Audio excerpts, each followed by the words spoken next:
สบายดีเจ้าตัวนี้เขาจะมารีวิวสินค้าจริงของเครื่องนวดแปรงยี่ห้อเบนะเจ้าตัวนี้สินค้าจริงแบบนี้เลยเนาะจะมีตัวเหล็กตีมาให้นำเนาะเหล็กตีเวลาหัวตีมันมีแต่เอาใส่ให้มันเทคล็อกเนาะโอเคประกอบแบบนี้ได้เจ้าเนาะเดี๋ยวเราจะมาเบิ่งเมนูการใส่งานน้อยนึงเนาะตัวนี้คือตัวนี้นี่อันกดโดนๆเนาะกดจึงไว้นี่จะเป็นปุ่มยกเลิกอันนี้ปุ่มผสมแปรงอันนี้หลุดเวลาอันนี้เพิ่มเวลาตัวนี้มันตัวพักแปรงเนาะแต่จริงๆพักแปรงเฮาบ่จำเป็นต้องมาพักอยู่ในหม้อนี่ก็ได้เนาะมีแต่ว่าเฮาเอาไปใส่กระสามนอกเนาะเพื่อว่ามันจะเสียเวลาเฮาตีแปรงต่อนะตัวนี้มันปุ่มเริ่มเนาะคือเวลาใช้งานเนาะมีแต่ว่าเฮากดปุ่มผสมอาหารนี่เนาะแล้วก็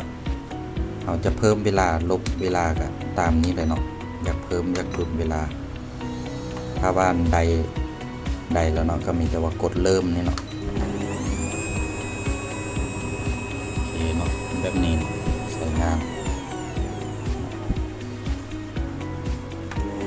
โอเคมันจะจะหยุดพักไปแบบนี้นี่เนาะนี่นะมันจะคอยไปถ้าว่าอันนี้มันปุ่มเริ่มแล้วก็ปุ่มพักอยู่ตัวนี้เนาะพักไม่ถึงพักชั่วคราวสิเนาะถ้าว่าอยากเริ่มต่อก็มีแต่กดเนาะโอเคเนาะถ้าว่าอยากตัวนี้มันยังเป็นอันปุ่ม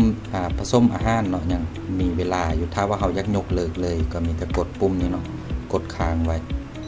เนาะมันจะเป็นออฟเนาะแปลว่ามันหยุดเฮ็ดเวียกเนาะลืมบอกไปตัวนี้มันขนาด7 ลิตรนะเจ้าเนาะ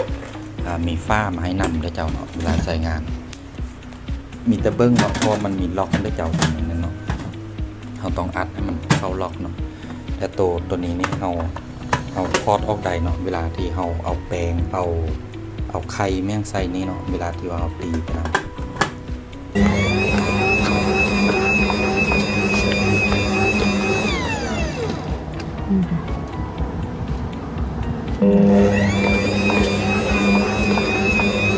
แล้วเดี๋ยวมาดูให้ดูทีนึงนะคะ